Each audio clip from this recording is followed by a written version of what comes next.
Now it's time for Movie Friends with your hosts Michelle and Seth. We're talking film without pretension. We're finding cats that are unexpected. We'll watch a movie, film, or schmovie, and we want you to join our journey. So subscribe and share this podcast, or this might just be the last of the Movie Friends. We're movie friends. We want to be your movie friends. Hey, welcome to New Release Review, part of the Movie Friends podcast. My name is Seth. Today we are talking about Obsession, which I guess is technically from 2025, but just came out halfway through the year in 2026, so whatever. Directed by Curry Barker. Now, we will be discussing spoilers throughout this entire episode. So if you have not yet seen Obsession, you know, maybe it's not your bag, but go see it. Come back and listen to this. Don't ruin it for yourself. My guest today, I'm very excited about. Okay, are you? Listeners. Oh, thanks. That's so nice of you. I am. So my guest today is Cassie. Cassie, hello. Hi. And one of the reasons why I'm excited, beyond your, film expertise and the general sense of awe, and respect that your name, garners. You are one of my favorite people to follow on Twitter. Oh, thanks. I think that you are like very, very funny, and I generally, appreciate your opinions on films. So good. I try really hard. It does not come naturally, so I'm glad it's working. You're up burning the midnight oil, trying to come up with funny things. Yeah, basically. I'm actually such a miserable person. It's all fake. Well, maybe that's why I like you, because I too am a bit of a downer. We're all miserable on film Twitter. Let's be so honest with ourselves. But you know what? There's a difference. There are people who are miserable, and then there are people who are miserable to be around. Just sure. Fair. And that's not the same thing. Yeah. Good point. That's not the same thing at all. Mm-hmm. So anyway, thank you. Thank you. I really appreciate you coming on and joining me for this movie. So before we talk about the film, I wanted to ask you, speaking of Twitter and you on it, I saw your tweet about going to see this movie, and I think you had planned on seeing it with someone, and then you had to see it alone, and you had expressed that you were potentially going to be very scared. So are you normally like a horror movie person? I love horror movies. Film? Yeah, no, I love scary movies. And I also love going to movies by myself normally. Like, I have zero problem with it. My thing is I'm a very like nervous, jumpy person, so I'm very susceptible to jump scares. So when I see scary movies, sometimes it's just more fun to have someone sitting next to me that I can like bury my face into their shoulder, like when something scary happens. You know what I mean? Sure. It's just a little less awkward for me personally. But that said, I mean, I have zero regrets like seeing this by myself. It was worth it, and I would not have wanted to wait. So yeah. I love scary movies. Yeah. As far as Obsession goes, this is the movie on everyone's mind right now. What were your general thoughts on the film? I keep saying this, but I'm like, it was so good, it completely ruined my night, you know? It was so wonderful, it made me feel sick. You know? And it's interesting because you said it came out in 2025, and I think it was released on like the festival circuit actually in 2025, which is why it's technically a 25 film. And one of the outlets that I write for, Cinefied, one of our writers actually did, I think it was at like TIFF or something. It was like quite a while ago.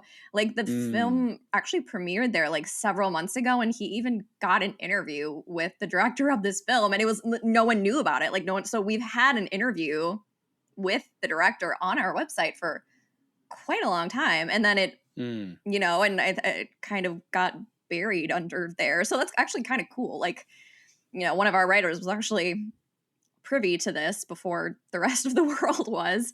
Yeah. Yeah, so I hadn't caught it. Obviously, I hadn't heard of it, had never had a opportunity to see a screener or anything like that. So, but man, I'm glad I saw it. I'm glad I saw it in a theater. Because to be properly freaked out, I think you need to see this in a theater.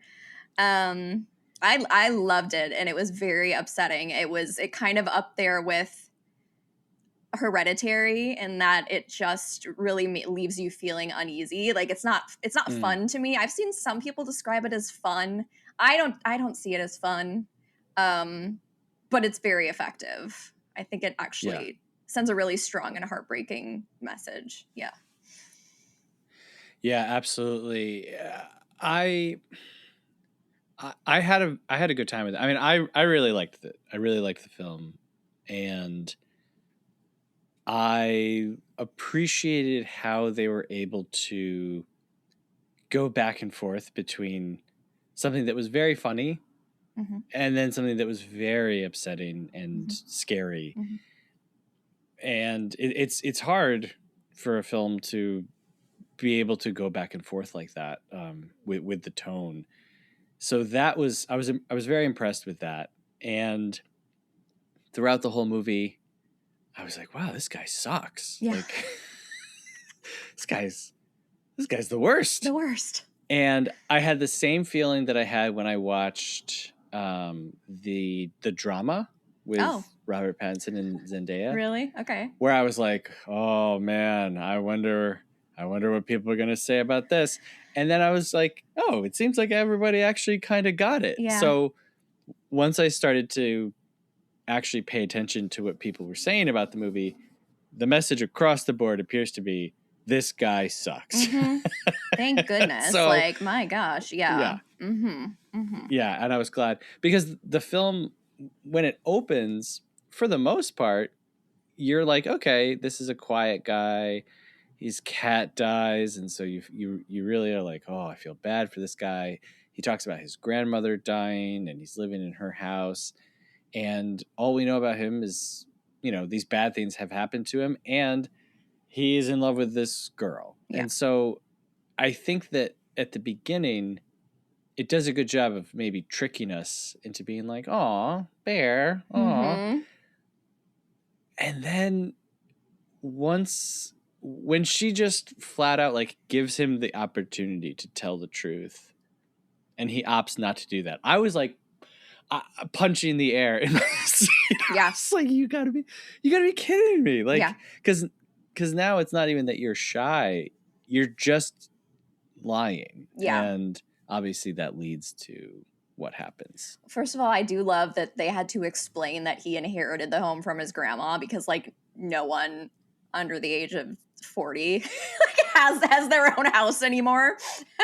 I was like, thank you for explaining that, because I was about to be like, this kid looks about 28 or something. Like, does he really own a home? But yes, I would agree. This movie is just instance after instance of the character of Bear showing himself to be an absolute coward just over and over and over and over again. Yeah. Yeah, the house thing. So I had no idea how old they were, and I don't think it matters too much. You know, we get the sense that they are out of high school and between 30, I think. Yeah, under 30, between 20 and 30. I don't know. Yeah. And, you know, the character of Sarah, she is applying to college and waiting to get in. And so, you know, they're somewhere in there. But I don't think the age matters too much. But, yes, when they show him, like, owning a house, and then when we finally see what their job is, because they keep saying, like, the store. And then I'm like, you work at, like, an independent instrument music store? Yeah. You cannot be making a lot of, like, you just cannot be making a lot of money doing that. And I mean, hey, look, let's hear it for the independent music stores. Totally. You know? Especially those run by Andy Richter. Like, come on. God. I'll tell you what, that was fun. Totally. That part, I was like, "Aw, Andy Richter." Right. Like, oh my I gosh. like seeing you. Yeah. Totally. Do you remember, I don't know if you're old enough to remember when Andy Richter got his own TV show called Andy Richter Saves the World or something? I'm sure I'm old enough, but I do not remember that. Not a lot of people do. It was canceled quite quickly. All I know about Andy Richter is he's like Conan's sidekick, right? Funny side. He was like, that's how I know him. And he was on Dancing with the Stars for way too long. I know that as well. I think I remember. Seems like a nice guy. I haven't watched Dancing with the Stars in years. But I remember being like, I kind of like this concept. It's so stupid. So dumb. It's so dumb. But the people on the show take it so seriously that you have to just like get invested in it because they're so earnest in their attempts to win this show and to dance well. It's like, it's very endearing. Yeah. I never know how to judge that because do you judge the person by how hard they're trying despite not being good? Or because how well they're doing. I feel like it's almost an insult to people who are professional dancers to be like, I'm just going to learn to dance for 8 weeks and then win a trophy. Yeah. So I almost feel like the people who are not doing well, maybe they should be anyway, whatever. Anyway, I know that's a whole other topic of discussion. Yes. I do have a Dancing with the Stars podcast. I don't actually, but maybe I should. Maybe you should, yeah. Dancing with the Seths? I can do that, I think. Sething with the stars. Yeah. But yes, Andy Richter shows up and it's very funny. Just his presence and pretty much everything he does. My God. I mean, can you imagine like, your child reads a letter that they're not accepted to a college and she's visibly upset. I don't think he even hugs her. And then he's like, well, back to work. Gosh, I'm trying to think. I was like, I can't remember. He seemed very supportive in his words, though, right? Because wasn't he like, well, we still got one more? Or maybe that was her. Right. I can't remember. Right. I mean, he at least hired her to work at his shop. Right. There's that. That's right. And then also, like, the size of the store. I was like, you need 4 full-time employees who are all like adults. I know. And you. Do they have benefits with this job? Are they like getting PTO? Like, what is happening? I feel like if part of your job is wearing a blue pinstripe half sleeve button-up shirt, benefits might not come with that job. You would think but I don't know. But like, so maybe they're under 26. Maybe they're still on their parents' insurance. That's right. Yeah. Okay. So, and all right, we've covered Andy Richter, which I think is an important part of the movie. Correct. I guess let's start with Baron Bailey. I'm seeing here for the first time that this character's name is Baron Bailey, and that really annoys me for some reason. I could not tell what this guy's name was. I could kind of tell that they were saying Bear, but then it sounded like sometimes they were saying, and then when I saw his name tag that it was Baron, I was like, yeah, I just assumed it was Bear because, I mean, some, hippies do name their kids that, but I guess it was just a nickname for Baron. Yeah. So Michael Johnston as Bear. Not Dave Franco. Not Dave Franco, and apparently not the offspring of Billy Crudup. Because the whole movie, I was like, I could see that. This is Billy Crudup. Like, oh my God. Gosh. Like, that hadn't occurred to me. It was freaking me out. Yes. Yeah. Totally. And I was like, he has to be. So I was like, as soon as I'm out of the theater, I need to Google if Billy Crudup has a child. Yeah. Oh and apparently not. You're so right. I hadn't put that one together, but yeah. Good actor. So Yeah. So how did you feel about him? I thought his performance was great. I thought he was really good. I mean, I totally bought into he seems really sweet, and it was really true to life. I mean, that's what I feel like the overarching theme of this movie is, unfortunately, that's particularly women. You do have to be extra vigilant. Like, you can't always judge a book by his cover. And I wondered if there was like a little wink in there of his name being Bear, because like there's that whole thing of a woman like choosing the man or the bear. I don't know. Right. Would you rather be alone in the woods with a man or right, a bear? Right. And it's like sometimes you're screwed either way, right? Right. Right. Yeah, no, I thought he was great. I really liked him a lot. I like that the reveal that he turned out to be like really pretty evil was kind of peppered in throughout. Like, you couldn't really tell right away, but then it became more and more clear when things started to happen, that she was very much like not in control of what was happening, and that he knew that but just kind of didn't care. Yeah, no, he was awesome, and I would love to see him in some more stuff. Apparently he's like a voice actor normally. Yes. Yeah. I saw that. Yeah, I thought it was a really good performance. I kind of loved his face. Yeah. I was like, this is a good pathetic face. Pathetic face, like pathetic sweet face. Yeah, pathetic in like a nice way, in a good way. Pathetic complimentary. Yeah. Like, not like, oh wow, he's just so handsome, and not to say that he's not handsome, but there was just a good character. Yeah. And again, putting in Billy Crudup, who I think also has that. I don't think anyone would call him not handsome, but there's a little more character to his face beyond like, perfection or whatever. Right. Not generically handsome, but like, right. Yeah. Right. I know what you mean. Yeah. And so, yeah, like Baron really bothered me. I consider myself to be a straightforward person, though I understand sometimes it's hard for people to express themselves and communicate.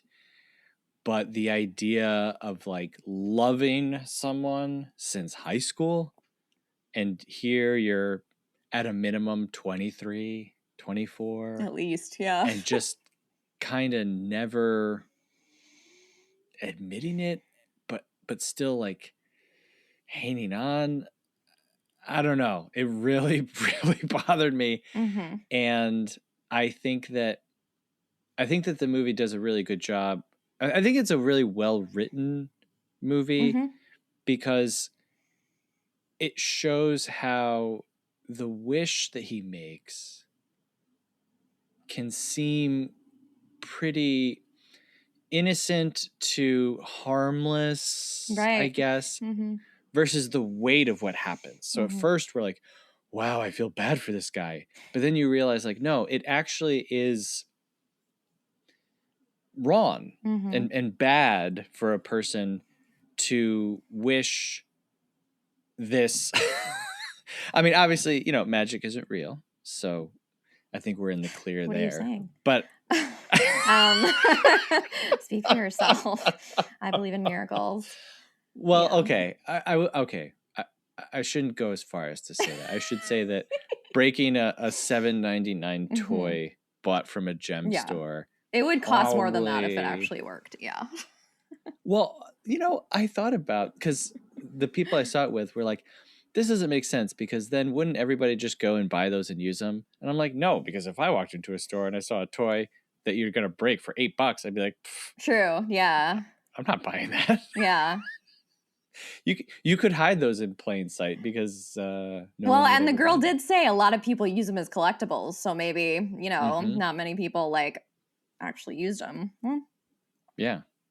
So yeah, I think though, like, the movie shows you the damage that can be done to your own life but also to your relationship with people when you are kind of lying to them and wishing that this thing that they would just suddenly wake up and like love you, or suddenly, you know, something would change without clear communication of, you know, your intent with them and what you want and all that stuff, which is very like lame grown up mature ways of dealing with relationships, but it turns out it's actually probably a good thing, to be honest. And the thing is, I mean, I feel like we've probably all said at some point in our lives, like when we had a crush on someone, like, I wish this person loved me or whatever. Like, in the moment, what he's doing is kind of understandable, right? Because he's just frustrated and, you know, mad at himself for not. So the actual act of making a wish on a toy that cost $8 that I'm sure like he didn't think would work, that in itself isn't terrible. I think when it becomes terrible is when he starts to see that it worked and he's not, oh no, how do I immediately correct this? Right. You know? Right. Yeah. Yeah. Yeah, you have two examples. One is Big, which I kept thinking about through this movie because in Big, you know, you have the magical fortune teller machine that makes. I've actually never seen. I thought you were talking about Mr. Big from Sex and the City for a second. I was like, what? Oh no! I was like, sure. No. I was like, yeah, he was also a jerk. You know, this might come as a surprise. I have never seen an episode of Sex and the City. I mean, it's pretty iconic. You should check it out sometime. I know. My main co-host on this show is a big Sex and the City fan, and I don't watch a lot of TV, and so there's a lot of shows that I'm like unaware. But I am aware enough to know that Mr. Big is not a nice guy. Yeah, has his good and bad moments, but mostly bad. So in Big, we have this magical toy fortune teller thing. It's never explained, and it doesn't need to be. It's magic. That's how it works. And then the other example is like Jumanji, right? Where like they do this thing, but then immediately they're like, we don't want to play this game. Yeah. How do we take it back? How do we? And unfortunately for young Kirsten Dunst, you know, the only way out is through. But in this, there's no. He doesn't even like re-look at the box until things have gone way too far. Yeah. And so I agree with you. Like we do have those seemingly innocent, you know, wishes or desires. Yeah.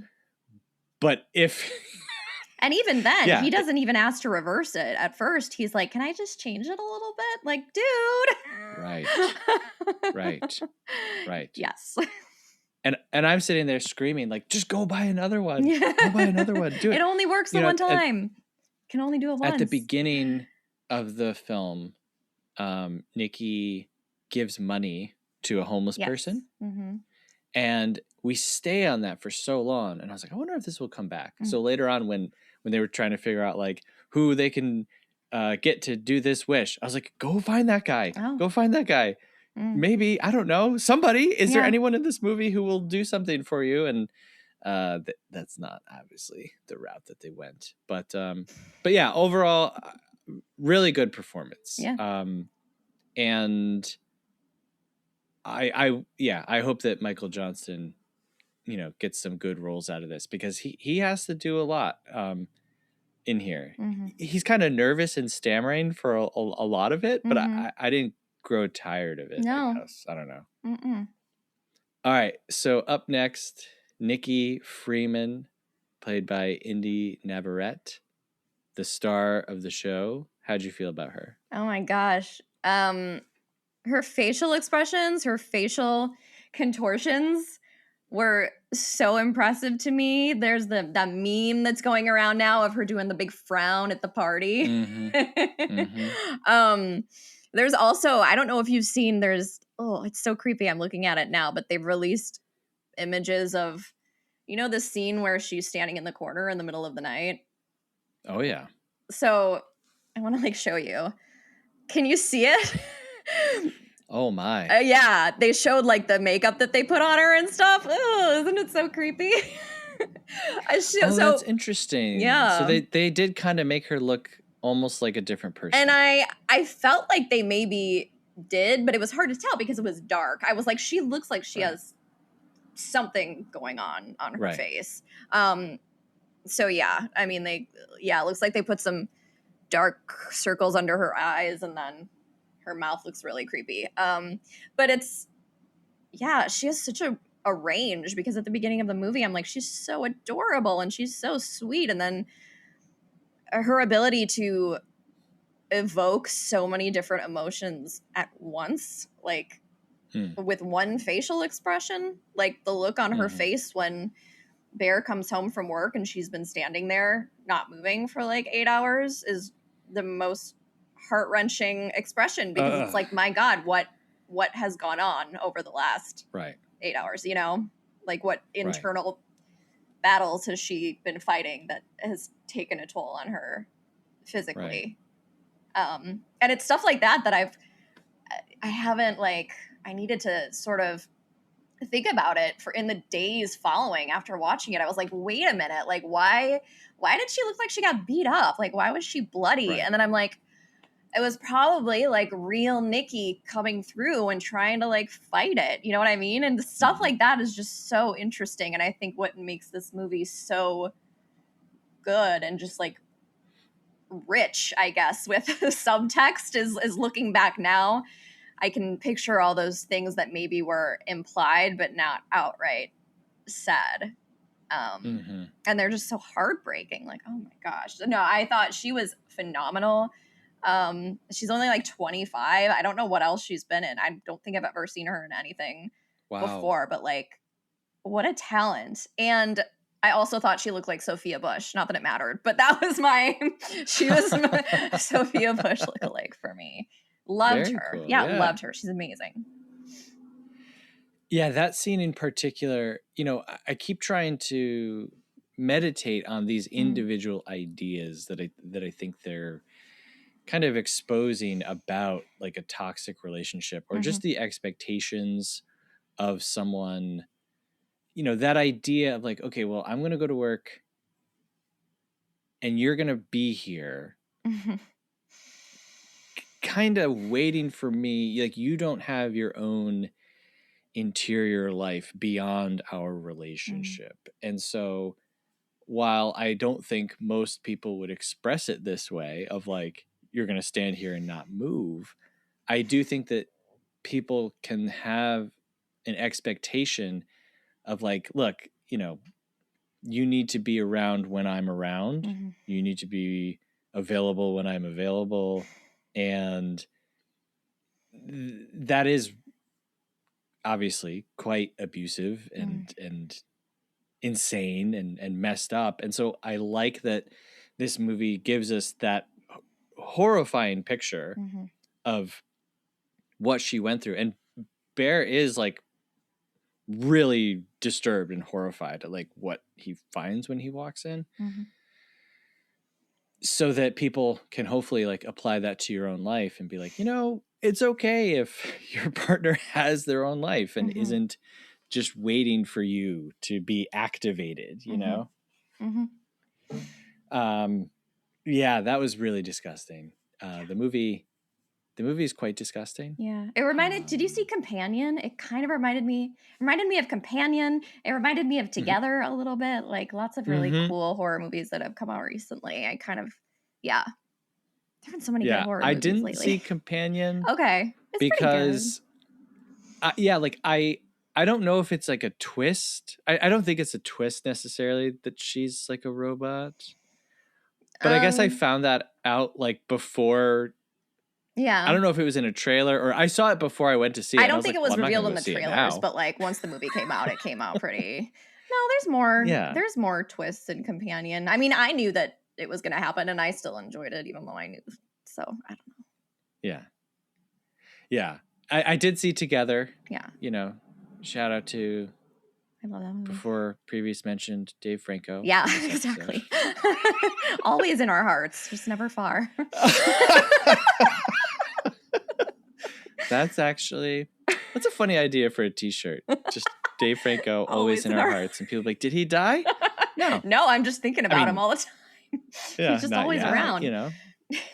Yeah, the scene in Together that made me feel very uncomfy is the scene in the bathroom at the school. Yeah. Oh, yeah.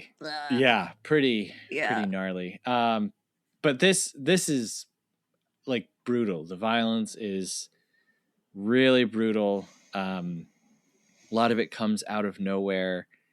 You know, I'm thinking of the scene at the party where the real Nikki comes through and like tries to kill herself, you know, with the bottle in the face, and it's so upsetting. Like when we watch a horror movie like you know, like Freddy Krueger or, you know, Friday the 13th, we're like, Jason, the bad guy. Look at him chopping people up. Hooray. I don't know. But when like that's how it happens. I don't want to say bad guy because Nikki's not the bad guy. Yep. But when the force of violence in the film isn't the bad guy, it's such a more difficult experience. So yeah, I've been thinking about that the last couple of days too, and trying to like figure out even how to put it into words. But you know, the tragedy is from the outside. She is the one who looks crazy and insane, and like she is doing all these horrible things when really she has no control over anything, and she is just completely a victim. So and even in the end, she's the one left to deal with the aftermath. She's the only one left. And she caused none of this, but is anyone going to know that or believe it? Probably not, you know? Right. Again, it's a tragedy. It's just so sad the more I think about it. Like, she's a victim in so many ways, because not only did this happen to her, but everyone is just going to think she's insane for probably the rest of her life, right? You know? Yep. Yeah, absolutely. And you know, we've established that she's been around other people who will like corroborate this story of like, yeah, she was acting really crazy lately, and right. Yeah. Exactly. Yeah, this is a tragedy. If we look at, you know, whether the story falls under comedy or tragedy, this is a tragedy, and I think it's really punctuated. Normally stuff like this would make me roll my eyes, but the I think pretty overt nod to Romeo and Juliet, where you literally have him dying of poison in her lap and she has a gun. This is more, you know, the Baz Luhrmann Romeo plus Juliet, which I think is, you know, the supreme version of the story. But I haven't seen it in so long. Oh man, it's a lot of fun. It's I really. That's the one with Claire Danes, right? Oh yeah. Yeah. Okay. Just making sure. Leonardo. Same page. Yes. Yeah. But yeah, like it's so clearly like, boom, this is what you're watching, but in a totally, the conclusion is somewhat the same, but in a totally different context. And it was painful. Like it was really painful. And then yeah, that idea that you mentioned that, unfortunately, you know, for a victim, it doesn't all end in a nice way, and we, you know, rub our hands and say, all right, well, thankfully everything worked out.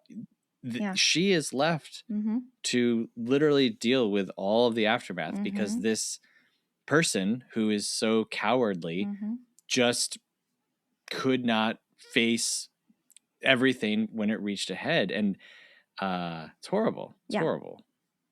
But like you said, you know, in a good way, it ruins your day. Exactly. In a good way, it ruins your day. But even, you know, I mean, he was about to chicken out of even taking his own life. You know, he was trying to, you know what I mean? There's just so many examples of him just being like a total chicken shit. It's like, my God, like, can you do one thing?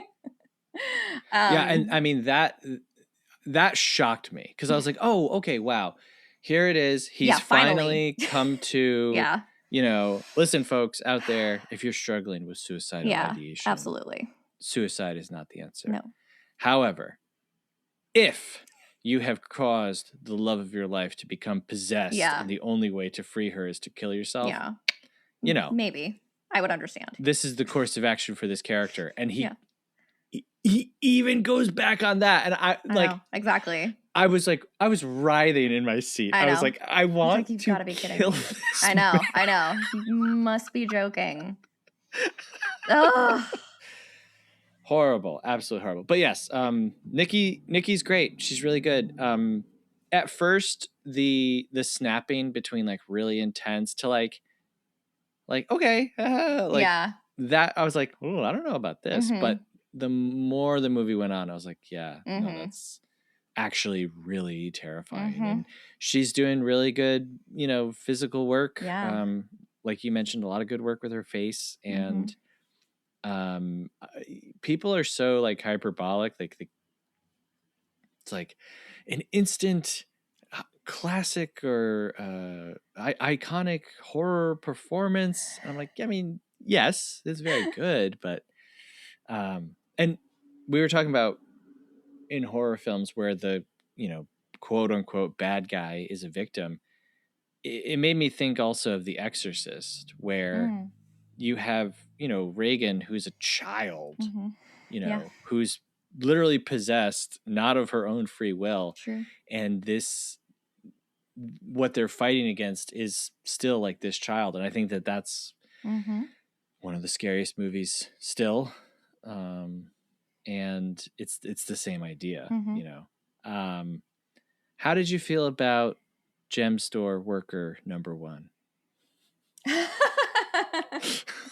I know. What, like, I saw people complaining about her, and I was like, stop. Like, if I could have played any character, she's so funny. She's so funny. You're talking about the one who sold it to him, right? That lady? Yeah. Yeah. No, that was one part where I did laugh when she was like, just don't come complaining. Like, sometimes people like they die or they want to die. I don't know, whatever. Like, I thought she was so funny. I was like, why are people bashing my queen? Like this. Yeah. she's They awesome. were both funny. Yeah. The guy Yes. and the second guy was funny too. I was like, these people are hysterical. Yes. Like those were some very like the comedic relief that the movie needed. I loved both of them. Yeah, I loved her because, this dude's showing up. If you're counting the drawer, you know what I mean? You're so Listeners, if you go into an establishment and they are counting the drawer, walk out. It's like maybe they're open, but no, they're closed. Right. I don't care if you're hungry. I don't care if you need a gem necklace. Yeah. Go away. Yeah. You don't need it that badly. So, I mean, anything that she said and did after that point, I was like, yeah, you can say and do whatever you want. Yeah. Yeah. You're talking to this dude. You don't even have to. Yeah. Like you were just trying to go home. So. Are you a gem energy crystal person? Yeah. I'm a yoga teacher, so I buy into a little bit of that woo-woo. Do those two go hand in hand? Energy stuff. Yeah, kinda. Oh, really? Oh. Yeah. It can. Not the traditional yoga practice. No, it does not. But, we've westernized it in such a way that it all goes into like spirituality and energy and that type of a thing. So yes and no, they go together.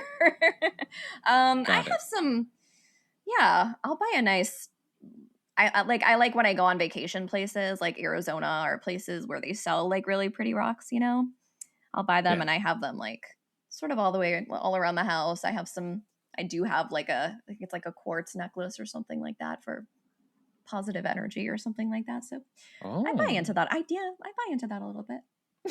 Okay. All right. So when Nikki was like, oh, I lost my necklace down the sink, were you like, I was like, yeah, I totally get it. That sucks, girl. That's not good. Maybe that's what led to all this. Maybe that's what led to all this happening. Well, I was just going to ask you, do you think? I mean, maybe that necklace was her protection. And once it was gone. Wow. Yeah. See, this movie's well written. I know. There's so many possibilities. Well, one thing that I saw was, I did not originate this thought. I can't tell you who did. So it's just as bad as me lying and saying I did, Okay. but I can't take credit. But I did see someone say that in the crystal shop, he's looking at the different necklaces, and the crystal salesperson says something about like that one is like sunshine trapped in a stone. Yeah, something like that. And how that foreshadows what will happen to Nikki because she is such a nice and lovely sunshiny person, and then she becomes trapped. And he says, "Oh, Nikki wouldn't like that." Oh my gosh, does he say that? See, Yeah. gosh, I need to see it again, man. There's so many things I want to see. Yeah. I don't often go back and watch movies. Yeah, but this is one where I feel like it's warranted. Yeah, because again, I think that the writing does have good layers to it, and that there is kind of a lot to ponder. And so knowing everything, I think it would be a different experience. Yeah. Really quickly, I want to ask you about our two friends. So we've got Cooper Tomlinson as Ian. Mm-hmm. How'd you feel about him? Okay, this may be kind of mean, but I was like, he was hooking up with her. Like, she's so hot. I don't know. He's not ugly, but I was like, whoa, like he was really punching above his weight. Like, damn. Like, wow. Well, sure, listen, nice guy, I gotta tell you, like... as a man, 99% of us are. One of my favorite things to say is every woman is beautiful and every man is ugly. There are so few men who are actually good looking. I mean, you said it, not me. No, well, apparently, that's our lot in life. He's part of he's like half of like the comedy duo with the director of the movie. I don't know. Did you know that? Like they're friends. Like they're. I learned that after. Yeah, exactly. Yeah. I mean. Yeah, I'm not a YouTube guy. I don't know about the world of YouTube. Yeah, I'm not a YouTube comedy person. I watch YouTube to watch like old crime shows and stuff like that. Oh, well, of course, yes, surveillance footage, interrogation videos. Dude, if I'm ever interrogated, I will ace it because I know all their tricks. Oh, wow. Okay. I mean, it's good to be prepared, I guess. Anyway. Okay, so let me ask you this. Mm-hmm. Would you take, let's say you're innocent, mm-hmm. would you take a lie detector test? No. That's the right answer, right? No, because they're only correct like 80% of the time and they're not admissible. They just use them to be like, you failed this, now it's time to tell the truth. Like they're just allowed to just completely lie to you to just like I know. freak you out. It's crazy. They don't have to say anything true, really. No, the thing is, if you read your rights, train our kids. If you read your rights, you ask for a lawyer. Doesn't matter if you did anything wrong or not. The second they read you your Miranda rights, you say, I want a lawyer. Pro tip. And you say it just like that. That's what years of watching Dateline and stuff has taught me. You ask for a lawyer. Perfect. I think most people fantasize about what they would do if they like won an Oscar. It's good to know that you are fully prepared for your that's what I need everyone to know. Legal representation. Yeah, that's good. That's funny. But yes, yeah. I mean, they're hooking up, and that I felt that a lot of the reveals, I almost felt that we couldn't fully trust them. Sure. Yeah. So not that they weren't hooking up, but that maybe that isn't as important to what's happening between Bear and Nikki as we would be led to believe. Mm-hmm. And then, the thing about, she said that you were just like a brother to her. I kind of felt that it was unreliable enough to where we could still kind of go each way, which leads me to my next question for you, which is that night when Bear drives her home and she says, do you like me? if you're going to tell me the time is now, all of that, do you think at that moment Nikki was either liking him or open to the idea of being in a relationship with him? I think as a woman, if a guy, I feel like he likes me and I'm not into him, I'm not going to be like, hey, if you like me, you can tell me. Sorry, I'm not going to do that. So yes, I do think she was open to the possibility because I don't think she would have brought it up otherwise. Yeah. Yeah. Yeah. Mm-hmm. Yeah, I think I kind of lean that way too. Mm-hmm. And I think I mostly lean that way because it makes it worse and it makes it more tragic. Because if he just was honest and not open, such a chicken shit.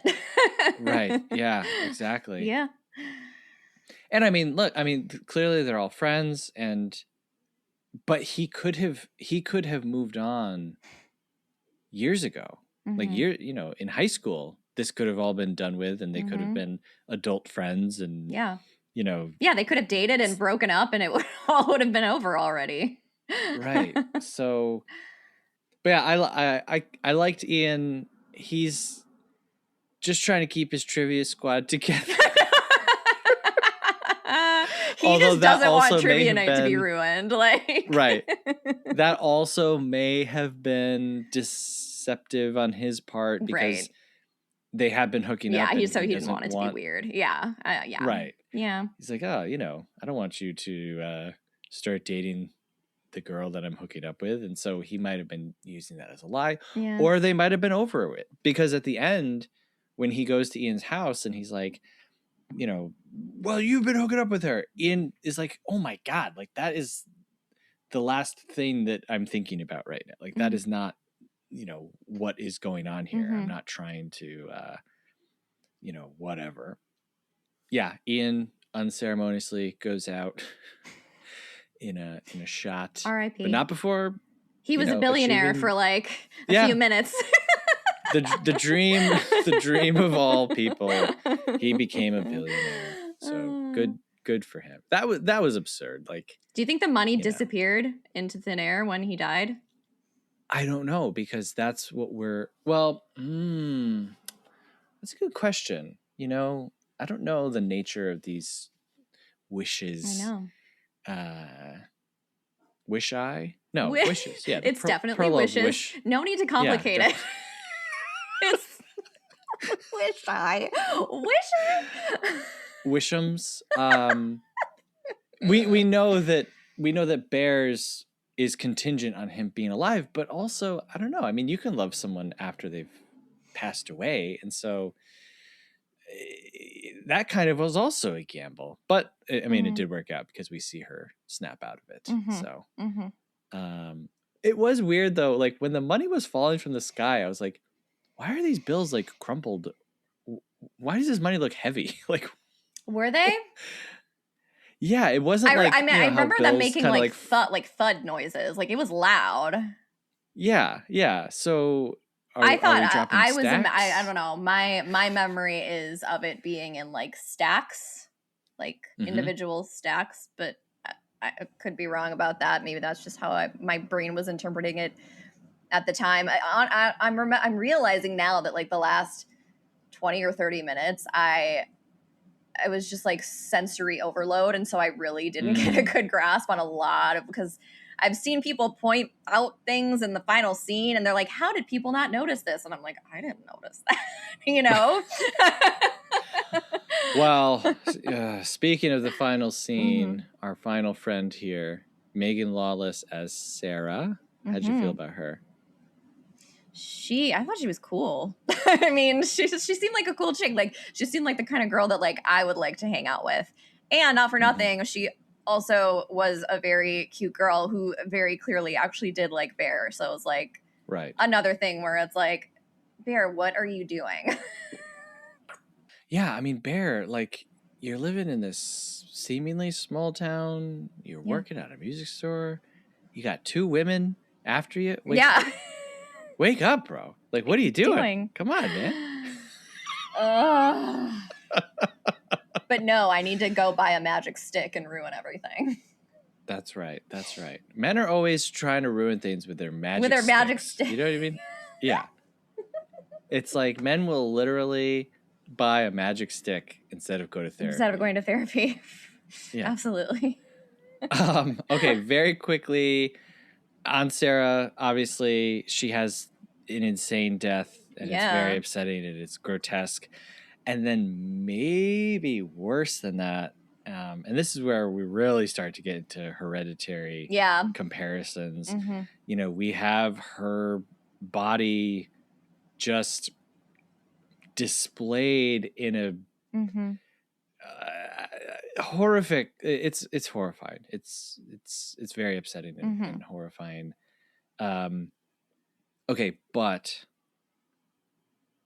if you opened a Tupperware container, which we know is airtight, that contained cooked cat meat, do you think you would have noticed before taking a few bites? I think it was really stupid of him not to look because she had already been acting weird. So, like, he shouldn't have trusted it right away. Like, right? Even, you know, setting aside the fact that maybe it smells weird or whatever.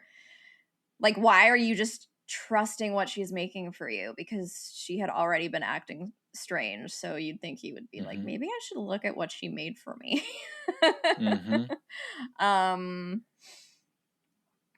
Yeah. I don't know. That was the craziest. I couldn't get over that. I would say, like, that's the part that I probably liked the least because I thought to myself, you know, I have cut broccoli before and put it into a Tupperware, and then you open it, and then you're walking in your kitchen, you're like, what smells? Oh, it's the food I'm about to eat. Yeah. Or you bring a Tupperware of, I don't know, deviled eggs to work. You open it, and you're like, well, this was a mistake. Do you bring Tupperware of deviled eggs to work often? I mean,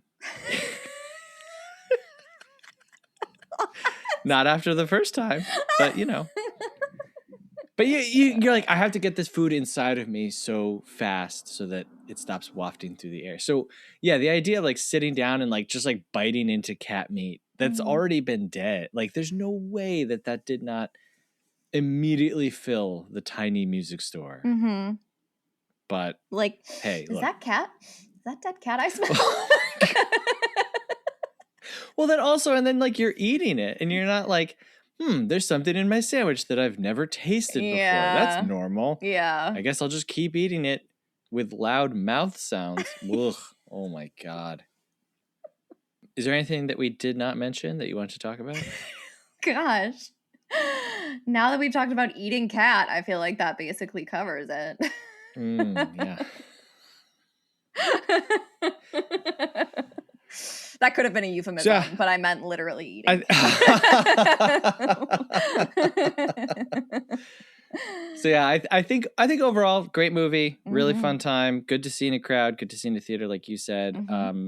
I have no investment in this Curry Barker character. I also have no prejudice against people who, you know, make YouTube and then make movies. What do I care? No, that's how it should be done. It should be, you know, like not who you know or who your parents are. It's you're putting good content out there and then it takes off. Because yeah, I've seen people talking about that too. Like, oh, he started off as a YouTuber. It's like, what do you want from people?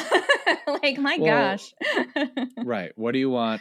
And ultimately, it's the film that lasts. Yeah. You know, we watch movies now from 100 years ago that were made by horrible people.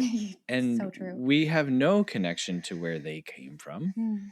It's the film that lasts, and it's the film that's the important thing. It's like everyone wants to talk about every other aspect of this other than the film itself. Right. It's so true. It's very frustrating. I will say, when I left the theater and found out that it was made for less than $1 million, I was like, oh, I like this so much more. Yeah. And I do hope that trend continues, because studios expecting to spend, you know, $250 million on a movie and then crying when they don't make their money back and somehow blaming it on us. And it's like, babe, we don't have any money to spend. Like, you know what I mean? Right. We're like, broke. look, we're trying, but yeah.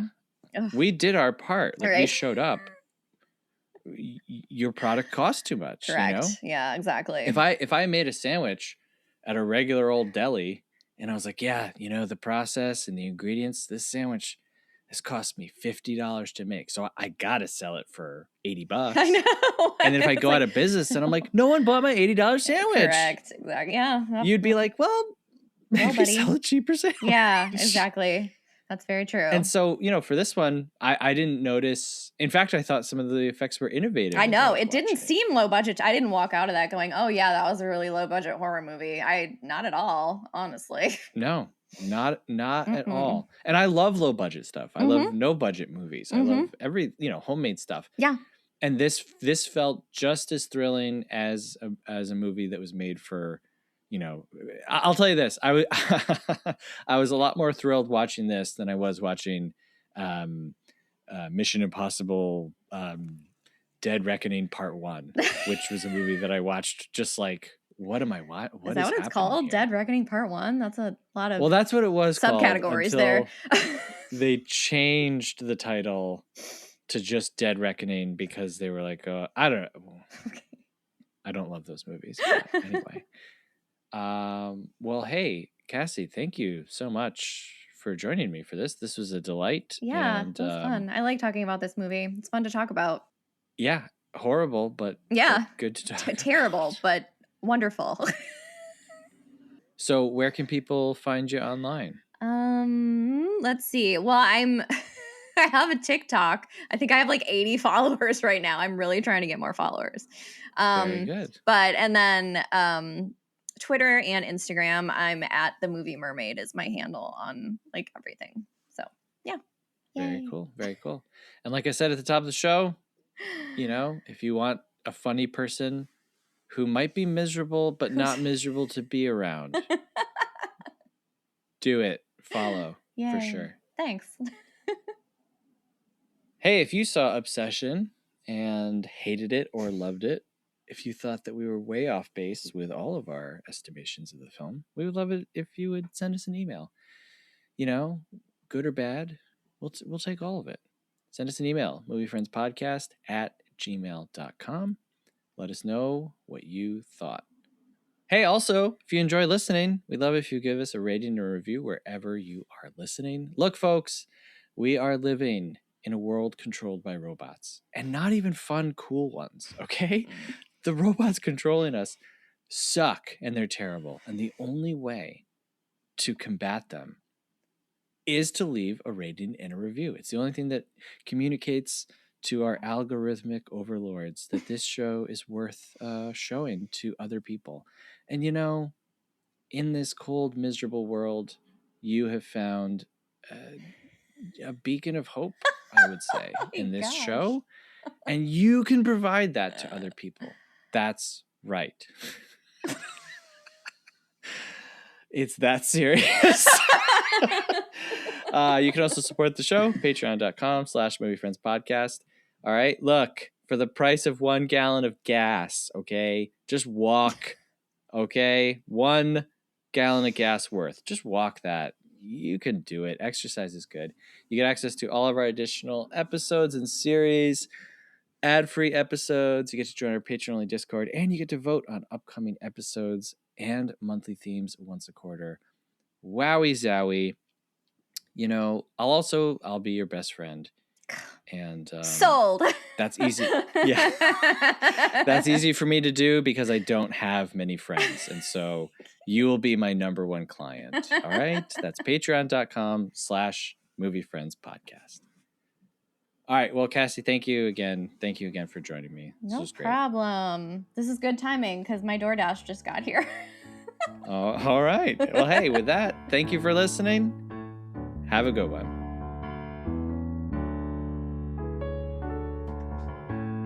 Movie Friends is produced by Seth Vargas and Michelle Rubenstein. Theme music by Jean Marie Vargas. Visit us at our website, moviefriendspodcast.com, and please subscribe and rate our show wherever you are listening. You can support Movie Friends at patreon.com/moviefriendspodcast. Thanks for listening.